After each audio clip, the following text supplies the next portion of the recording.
Kabar tentang pembatasan net interest margin atau selisih bunga bersih perbankan membuat sektor finansial anjlok pada penutupan IHSG akhir pekan lalu. Saham blue chip seperti BRI dan BCA terkoreksi tajam. Pagi ini investor pun menanti kebijakan dari otoritas perbankan dan moneter terkait hal ini. Dan pagi ini IHSG cenderung bergerak stagnan. Kita telah bersama dengan Clemencia Michelle di Bursa Efek Indonesia untuk informasi selengkapnya. Michelle, seberapa besar pengaruh pembatasan NIM perbankan terhadap pergerakan IHSG pagi ini?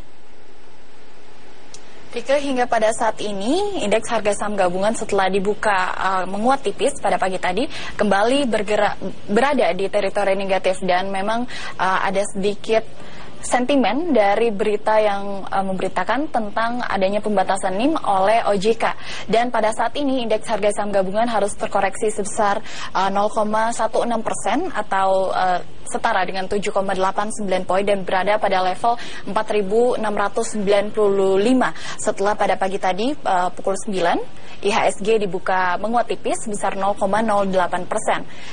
Sementara pada menutup pekan lalu IHSG harus terkoreksi cukup dalam yaitu sebesar 1,7%.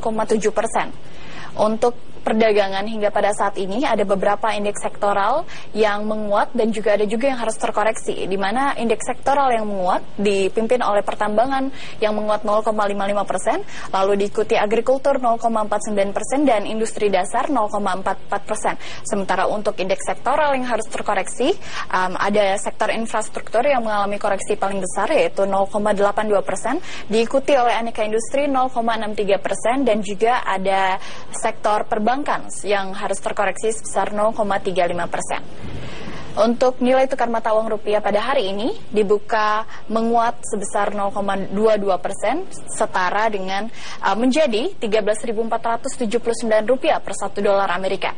Sementara pada penutupan pekan lalu, nilai rupiah harus terkoreksi tipis 0,04%, yaitu sebesar Rp13.509 per 1 dolar Amerika.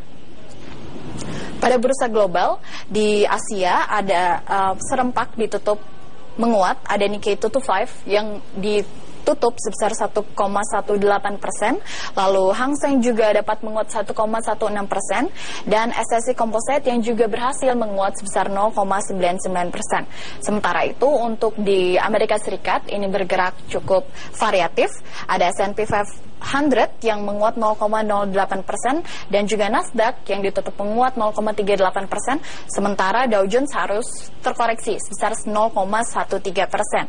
Pergerakan dari Wall Street ini ditopang oleh saham konsumsi dan juga teknologi, sementara itu saham sektor dari energi harus cukup terkoreksi mengikuti dari harga minyak mentah dunia yang kembali turun.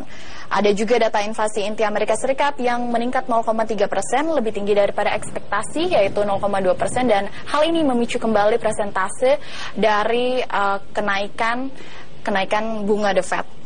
Ini salah satu sentimen yang mempengaruhi pada hari ini dan juga pada pekan lalu yang membuat IHSG cukup anjlok hingga 1,7% adalah adanya pemberitaan tentang otoritas jasa keuangan yang akan membatasi net interest margin perbankan menjadi 4% dari yang rata-rata sebelumnya NIM dari perbankan Indonesia adalah 5,3%. Saat ini saya akan berbincang langsung dengan Direktur Bursa Efek Indonesia Tito Sulistyo untuk mengetahui sebenarnya benar atau tidak seberapa besar pengaruhnya. Selamat pagi Pak Tito. Pagi Mbak Michelle. Pak Tito, sebenarnya benar atau tidak kabar yang diberitakan dari minggu lalu Pak? Dasarnya adalah kita ini lagi rally dengan baik. Growth kita bahkan terbesar di dunia. Minggu kemarin itu saham perbankan tuh naik 1,3%. Mendadak hari itu turun lebih dari 3%. Betul, ada berita yang saya harus katakan salah di quote. Diberitakan bahwa otoritas akan intervensi dengan mengatur margin keuntungan perbankan. Saya harus katakan berita itu tidak betul. Saya tidak percaya, dan saya sudah berbicara dengan Pak Ketua. Tidak betul bahwa OJK akan mengatur, entah regulator akan mengatur keuntungan margin satu industri. Karena intervensi pasar itu sesuatu yang sangat tidak disukai oleh investor dan pasar. Sebenarnya ini kejadian bukan pertama. Dulu pernah tiba-tiba presiden bilang harga semen harus turunlah saham semen. Oke. Tiba-tiba gas turunlah gitu. Tapi yang secara struktural sepertinya salah adalah akan ada peraturan. Tidak. Yang betul adalah, dan saya percaya ini betul, OJK akan mengeluarkan satu stimulus yang intinya akan memberikan insentif kepada mereka yang beroperasi secara efisien, akal pada saatnya nanti bunga pinjaman akan turun. Isunya adalah bagaimana bunga pinjaman bisa turun, karena betul saat ini terlalu tinggi. Dan kalau ini bisa turun, ekonominya juga akan naik secara bagus. Ini intinya. Kan kita senang sekali bahwa otoritas moneter bahkan sekarang sudah menurunkan lagi kemarin. Pak Gubernur Bank juga tanya sama saya, Gubernur BI, itu sudah turun kenapa naik? Saya bilang ada miskomunikasi di pasar. Dan hari ini saya lihat sudah mulai terkoreksi. Bank Mandiri sudah naik, BNI sudah stuck, BRI turun sedikit.